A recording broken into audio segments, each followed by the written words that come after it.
नमस्कार. तर इंद्रायणी या मालिकेच्या आजच्या भागात आपण पाहणार आहोत की व्यंकू महाराज शकुंतलाला ज्ञानेश्वरी वाचून दाखवत असतात. तेव्हाच आता तिथे श्रीकला येते आणि दरवाजामध्ये उभं राहून व्यंकू महाराजांना विचारते की महाराज आत येऊ का. तेव्हा व्यंकू महाराज श्रीकलाकडे बघायला लागतात आणि म्हणतात की अगं श्रीकला विचारतेस काय ए की. तेव्हा आता श्रीकला व्यंकू महाराजांच्या खोलीमध्ये येते आणि आता आतमध्ये येताच श्रीकलाला खूप अस्वस्थ वाटायला लागतं, कारण सगळीकडे खूप पवित्र असं वातावरण बघून श्रीकलाला त्रास व्हायला लागतो आणि ती इकडे तिकडे बघायला लागते. तर तिला विठुरायाचा फोटो दिसतो.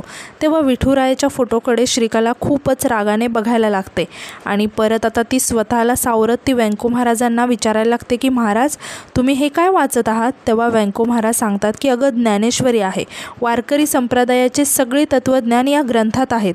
यानंतर श्रीकला शकुंतलाजवळ येते आणि तिला विचारते की शकुंतला काकू कशा आहात तुम्ही आता. तेव्हा शकुंतला सांगते की बरी आहे. तेव्हाच आता तिथे आदू येतो आणि श्रीकलाला बघून तो खूप खुश होतो आणि म्हणतो की अरे श्रीकला. तेव्हा श्रीकला सांगायला लागते की दवाखान्यात काकूंना भेटता नाही आलं ना, म्हणून घरी आले. तेव्हा शकुंतला श्रीकलाला विचारते की तू दवाखान्यात आली होतीस का. तेव्हा श्रीकला सांगते की हो काकू, पण इंद्रायणी ताई म्हणाल्या की व्हिजिटिंग यार्ड संपलेत म्हणून भेटता नाही आलं तुम्हाला. तेव्हा शकुंतला म्हणते की हो असतील त्यांचे काहीतरी नियम, हरकत नाही, तू इथं आलीस तर मला बरं वाटलं. यानंतर आता आदू श्रीकलाला विचारायला लागतो की बरं तू चहा कॉफी काही घेतलंस का. तेव्हा श्रीकला अडखळत सांगते की नाही, नको आहे मला. यावर आदू म्हणतो की थांब मी नारायणी ताईला सांगतो. तेव्हा श्रीकला म्हणते की नाही खरंच नको, आणि ती शकुंतलाकडे बघत म्हणते की मी शकुंतला काकीला भेटायला आली खास. असं म्हणत ती शकुंतलाजवळ बसत तिचा हात हातात घेत तिला म्हणायला लागते की शकुंतला काकू एक मनातलं सांगू का तुम्हाला. आणि इमोशनल होण्याचं नाटक करत म्हणते की माझी आई लहानपणीच वारली, मला तिच्यासाठी काहीच करता नाही आलं. आणि परत ती शकुंतलाकडे बघत म्हणायला लागते की तुमच्यासाठी मी काढा बनवला तर चालेल का. यावर शकुंतला म्हणते की अगं नाही नको, नारायणी आणेल ना. तेव्हा श्रीकलाला खूपच राग येतो आणि ती रागातच शकुंतलाकडे बघायला लागते आणि विचारायला लागते की म्हणजे मी काढा बनवलेलं तुम्हाला आवडणार नाही का. तेव्हा शकुंतला थोडीशी दबकतच म्हणते की नाही अगं तसं काहीच नाही आहे, म्हणजे असं म्हणतच ती थांबते आणि म्हणते की बरं आण करून.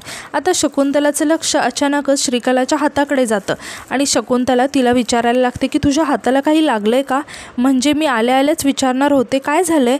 तेव्हा श्रीकला खूप घाबरते आणि म्हणते की हो ते मी स्वयंपाक करत होते ना तेव्हा तेल उडालं हातावर. आणि ती लगेचच म्हणायला लागते की मी आणते हा काढा बनवून. असं म्हणून ती काढा बनवायला म्हणून तिथून निघून जाते. तेव्हा व्यंकू महाराज शकुंतलाला म्हणतात की किती गोड आणि लागवी मुलगी आहे ही श्रीकला. तेव्हा आदूसुद्धा लगेचच म्हणतो की हो इंदूच्या शाळेतसुद्धा एका पायावर तयार असते ती शिकवायला. तर दुसरीकडे पप्प्या इंदूला विनोद सरांना भेटायला घेऊन आलेला असतो. तेव्हा इंदू म्हणते की पप्प्या पण भेटतील का रे विनोद सर, ते म्हणाले होते की अर्जंट कुठेतरी जायचं आहे त्यांना. तेव्हा पप्प्या म्हणतो की अगं होईल तुमची भेट, ते माझ्यासारखे नेते थोडीच नाहीत, त्यांच्या पायाला भिंगरी असायला. तू ये भेटून, मग नंतर आपण बालगंधर्वला जाऊया नाटक बघायला.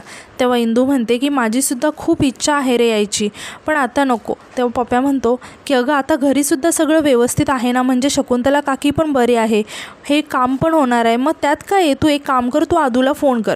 तेव्हा इंदू म्हणते की नंतर करते. तेव्हा पप्प्या इंदूला आग्रह करायला लागतो की आत्ताच कर. तेव्हा इंदू आदूला फोन करायला लागते. तेव्हा आता आदू इंदूचा फोन उचलतो आणि विचारायला लागतो की झालं का काम आटोपलं की माझी आठवण येते, काही काम सुचत नाही आहे का तुला. तेव्हा इंदू पप्प्याकडे बघायला लागते. तेव्हा पप्प्या मोठ्याने म्हणतो की अहो अधोक्षज महाराज, तुमचा रोमांस असा उडत उडत मोबाईलच्या बाहेर यायला लागला आहे. तेव्हा आदू हसायला लागतो. आता पप्प्या इंदूच्या हातातून फोन घेतो आणि आदूशी बोलायला लागतो आणि म्हणतो की काय रे आद्या, 4 लोकांसमोर असताना बायकोशी फ्लर्ट करताना हे शोभतं का रे तुला. तेव्हा आदू म्हणतो की पप्प्या गुपचूप इंदूकडे फोन द्या. तेव्हा पप्प्या मुलींच्या आवाजात बोलून परत आदूला चिडवायला लागतो. तेव्हा इंदू पप्प्याच्या हातातील फोन हिसकावते आणि स्वतः बोलायला लागते आणि विचारते की घरी सगळं ठीक आहे ना रे. तेव्हा आदू म्हणतो की अगं घरी सगळं फर्स्ट क्लास आहे आणि तू काही काळजी करू नकोस, मी आहे ना, मी सगळं सांभाळून घेईल. असं म्हणतच आदू फोन ठेवून देतो. तेव्हा आता इंदू पप्प्याला म्हणते की पप्प्या काढ तिकीट, बघूया नाटक. तितक्यात तिथे विनोद सर येतात आणि इंदूला बघून म्हणतात की बरं झालं इंद्रायणी तुम्ही इथेच भेटले, मी आता बाहेरच निघालो होतो, आत या आपण कागदावर सह्या घेऊया आणि बाकीचं सगळं बोलूया. तर इकडे श्रीकला किचनमध्ये येते. तिथेच नारायणी किचनमध्ये काम करत असते. तेव्हा श्रीकला नारायणीला म्हणते की नारायणी ताई, गोपाळच्या आईला ना काढा हवा होता. तेव्हा नारायणी म्हणते की बरं माझं एवढं काम झालं की मी देते करून लगेच. यावर श्रीकला म्हणते की तुमची हरकत नसेल तर मी बनवू. तेव्हा नारायणी श्रीकलाकडे आश्चर्याने बघायला लागते। तेव्हा श्रीकला म्हणते की सॉरी, मी डायरेक्टली अशी आतमध्ये आली, काही हरकत नाही, मी बाहेर थांबते, तुम्ही बनवा। तेव्हा आदू तिथे येतो आणि श्रीकलाला म्हणतो की बाहेर का? आमच्या दिग्रजकरांच्या घरात बाहेरचं घरातलं असं काहीच नसतं, आणि तसं पण तू इंदूच्या शाळेत तिच्या खांद्याला खांदा लावून शिकवतेस। तेव्हा नारायणी म्हणते की अरे आदू, पण उगाच कशाला तिला त्रास, मी आहे ना, मी करते। यावर आदू म्हणतो की अगं ताई, पण शकुंतला काकीने सांगितलं तिला काढा बनवायला, आणि तो श्रीकलाला म्हणतो की श्रीकला तुला करायचं तर तू कर, आणि तो नारायणीला म्हणतो की नारायणी ताई हिला सांग सामान कुठे येते। आता श्रीकला सगळीकडे नजर फिरवायला लागते आणि म्हणायला लागते की तुमचं किचन तर फारच सुंदर आहे, आणि परत तिथे असणाऱ्या चुलीकडे बघत म्हणते की अरे वा, चूल पण आहे तुमच्याकडे, आणि चुलीजवळ जात म्हणते की हल्लीच्या किचनमध्ये आपल्याला चूल पाहायलाच मिळत नाही ना कुठे, आणि म्हणते की मी काढा ना चुलीवर बनवला तर चालेल का? तेव्हा नारायणी आणि आदू दोघेही हो म्हणून सांगतात। यानंतर श्रीकला शकुंतलासाठी काढा बनवायला लागते। आता नारायणी आदूला हळूच म्हणते की आदू, अरे आपल्या इंदूसारखं भराभर काम करते ही, उरक फार चांगला हिचा। आता श्रीकला आदूला विचारते की इंद्रायणी ताई नाही आहेत का घरात? तेव्हा आदू सांगतो की ती पुण्याला शाळेच्या कामासाठी गेले। तेव्हा श्रीकला खूप खुश होते आणि हळूच म्हणते की अच्छा, म्हणजे मी वाट पाहते ती वेळ आली आहे। तेव्हा हे ऐकून आदू आश्चर्याने श्रीकलाला म्हणतो की म्हणजे? तेव्हा श्रीकला दचकते आणि म्हणते की म्हणजे आता शाळा लवकर सुरू होईल ना, आणि परत ती काढा बनवायला लागते। आणि काढा बनवत असताना ती मनातच म्हणते की इंद्रायणी येण्याआधी शकुंतला काकीला कायमचं बरं वाटते की नाही ना ते बघाच। तर दुसरीकडे पप्प्या इंदूला घेऊन घरी निघालेला असतो, आणि येत असतानाच तो मध्येच उतरतो आणि म्हणतो की इंदे, अगं खूप छान नाटक आहे, आपण गाडी बाजूला लावूया आणि बघूया। मात्र इंदूचं पप्प्याच्या बोलण्याकडे लक्ष नसतं आणि ती खूपच अस्वस्थ असते। तेव्हा पप्प्या म्हणायला लागतो की अगं कुठे लक्ष आहे तुझं, आदूशी बोलणं झालंय ना तुझं, सगळं व्यवस्थित आहे ना घरी, शकुंतला काकीसुद्धा बरे आहेत? आणि तेव्हा इंदू म्हणते की बऱ्या आहेत रे, म्हणायला येतो। तेव्हा पप्प्या इंदूला समजावत म्हणतो की अगं मग कशाला टेन्शन घेते, चल मस्त नाटक बघूया। तेव्हा इंदू पप्प्याला म्हणायला लागते की पप्प्या ऐक ना, आपण नाटकाला नको जायला रे। तेव्हा पप्प्या म्हणतो की अगं पण तूच म्हणाली होतीस ना की तिकीट काढ म्हणून। तेव्हा इंदू म्हणते की माझ्यामुळे उगाच तुझा हिरमोड नको व्हायला रे, तू जा नाटक बघायला। तेव्हा पप्प्या म्हणतो की नाही नाही, गेलो तर सोबतच जायचं, नाहीतर नाही, तुला इथे एकटीला सोडलं ना तर आदू मला खूप मारेल बघ, चल आपण विठूच्या वाडीत सोबत जाऊया। तेव्हा ते दोघेही लगेचच विठूच्या वाडीत जाण्यासाठी निघतात। तर यानंतर इकडे आपण पाहतो की करिश्मा मोठ्याबाईंच्या खोलीत मोठ्याबाईंना आवाज देत येते आणि म्हणायला लागते की मोठ्याबाई, अहो त्या इंदीची नखं दिसायला लागलेत। तेव्हा मोठ्याबाई म्हणतात की मग कापून टाक। तेव्हा करिश्मा म्हणते की अहो तसं नाही, म्हणजे ती खूप हुशार झाली आहे। तेव्हा मोठ्याबाई विचारतात की एवढं काय झालंय? तेव्हा करिश्मा सांगते की अहो त्या इंदीला ना ती करिश्मा तिच्या शाळेमध्ये नको आहे।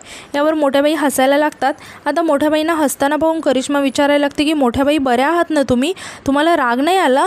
अहो ती श्रीकला तुमच्याच टीममध्ये आहे ना। तेव्हा मोठ्याबाई करिश्मावरती चिडतात आणि म्हणतात की सांग, ओरडून ओरडून सांग, दवंडी पिटू नये सगळीकडे। तेव्हा करिश्मा म्हणते की अहो पण तुम्हीच बोलवलं आहे ना तिला इथे। तेव्हा मोठ्याबाई म्हणतात की मी नाही बोलवलं आहे, ती स्वतःहूनच आली असेल, आता गावात तिची ओळखी झाली आहे ना, त्यांना भेटायला आली असेल ती। तेव्हा करिश्मा सांगते की नुसती आली नाही मोठ्याबाई, तर डायरेक्ट किचनमध्ये घुसली आहे। हे ऐकून मोठ्याबाई खूप खुश होतात। आता करिश्मा पुढे सांगते की आणि तू एवढ्यावरच नाही थांबली, तुमची लाडकी लेक आणि तुमचे लाडके सुपुत्र तिचं कौतुक करून करून थकतच नाही आहेत, एवढं कौतुक तर तुमचंसुद्धा मी अजून ऐकलं नाही। तेव्हा मोठ्याबाई करिश्माला म्हणतात देऊ का एक, आता इथून उठ आणि स्वयंपाकघरात जा आणि ती श्रीकला नक्की काय करते ना हे बघ, काय आहे ना ती तुझ्यापेक्षा जास्त हुशार आहे। तेव्हा करिश्मा श्रीकला नक्की काय करते हे बघायला आणि मोठ्याबाईला रिपोर्टिंग द्यायला तिथून निघून जाते। तर इकडे आता पप्प्या आणि इंदू विठूच्या वाडीत पोहोचलेले असतात। आता तिथेच राया आणि त्याच्यासोबतची मुलं गप्पा मारत मस्त बसलेले असतात। तेव्हाच इंदूचं लक्ष त्यांच्याकडे जातं आणि इंदू त्यांच्याजवळ जाऊन विचारायला लागते की काय रे मुलांनो, परीक्षा आहे म्हणून तुम्हाला सुट्टी दिली आणि तुम्ही इथे टाईमपास करताय। आता राया आणि बाकीची सर्व मुले लॉलीपॉप खात असतात। तेव्हाच पप्प्या आणि रायामध्ये त्या लॉलीपॉपवरून वाद चालू होतो। तेव्हा राया वैतागून पप्प्याला ते लॉलीपॉप देऊन टाकतो। इकडे इंदू मात्र खूप अस्वस्थ असते। यानंतर आता पप्प्याला कुणाचा तरी फोन येतो आणि तो घाईघाईतच तिथून निघून जातो। यानंतर इंदू रायाला विचारायला लागते की हे लॉलीपॉप कोणी दिले तुम्हाला? तेव्हा राया सांगतो की अगं इंदू मामी, श्रीकला ताईने, तिने आणले होते नाशिकवरून, मी मेन आहे ना म्हणून तिने मला 4 दिले। हे ऐकून इंदू खूप घाबरून जाते आणि रायाकडे बघायला लागते। तर दुसरीकडे श्रीकला शकुंतलासाठी काढा बनवत असते। तर करिश्मा येऊन दाराच्या पाठीमागून लपवून श्रीकलाकडे बघत असते की ती नक्की काय करते। आता श्रीकला इकडे तिकडे तिकडे बघायला लागते आणि तिच्याजवळ असणाऱ्या पुडीमधील कसलं तरी औषध त्या काड्यामध्ये मिक्स करायला लागते। हे बघून करिश्मा खूप शॉक होते। यानंतर आता श्रीकला तो काढा घेऊन शकुंतलाच्या खोलीत जाणारच तितक्यात करिश्मा श्रीकलाला अडवते आणि म्हणते की तेव्हा श्रीकला म्हणते की श्रीकला नाव आहे माझं। तेव्हा करिश्मा म्हणते की ते तर माहीतच आहे मला, पण हे सांग की यात काय टाकलंय। तेव्हा श्रीकला म्हणते की या काड्यात वनस्पती टाकतात, माहिती नाही आहे का तुला। तेव्हा करिश्मा म्हणते की येडी समजतेस का मला, ते उकळताना टाकतात माहिती आहे मला। त्यानंतर ती पावडर कसली टाकली ते सांग। तेव्हा श्रीकला म्हणायला लागते की पावडर, कोणती पावडर गं। यावर करिश्मा म्हणते की हे बघ जास्त शहाणपणा करायचा नाही या, पहिलं तू काय टाकले ना यात ते सांग, मला गुंडाळायचं नाही। तेव्हा श्रीकला करिश्माला म्हणते की मी इथे कुणालाही गुंडाळायला नाही आली। तेव्हा करिश्मा म्हणते की हे बघ जास्त शहाणपणा करायचा नाही। तेव्हा श्रीकला रागातच करिश्मावरती ओरडत म्हणते की तुला उत्तर द्यायला मी बांधील नाही या, शांत बसायचं। तेव्हा करिश्मासुद्धा श्रीकलावरती ओरडते। तेव्हा श्रीकला रागात म्हणते की जास्त तोंड नाही चालवायचं आणि ती तिथून निघून जाते। तर इकडे करिश्माला काही सुचत नसतं आणि ती विचारात पडते की या श्रीकलाने नक्की त्या काड्यामध्ये टाकले तरी काय। तर दुसरीकडे इंदू धावत पळत वाड्याच्या दिशेने येत असते आणि तिला रायाचे बोललेले शब्द आठवत असतात की अगं तसं नाही आहे इंदू मामी, आम्ही सगळेजण इकडे आलो आणि त्या वाड्यात गेल्या। तर दुसरीकडे श्रीकला तो काढा घेऊन शकुंतलाच्या खोलीच्या दिशेने जात असते आणि आजचा एपिसोड इथेच संपतो। तर उद्याच्या एपिसोडमध्ये आपण असं पाहणार आहोत की श्रीकला शकुंतलाला तो काढा देते। आता शकुंतलासुद्धा तो काढा पिते। आता काढा पिताच शकुंतलाला खूप त्रास व्हायला लागतो आणि ती तिथेच कोसळते आणि तिच्या हातातून तो काड्याचा पेलासुद्धा खाली पडतो। तेव्हाच तिथे इंदू येते आणि खूप घाबरून बघायला लागते आणि आजचा एपिसोड इथे संपतो। तर आजचा एपिसोड तुम्हाला कसा वाटला हे कमेंटमध्ये नक्की सांगा आणि उद्याच्या नवीन एपिसोडसाठी आपल्या चॅनलला सबस्क्राईब करा। धन्यवाद।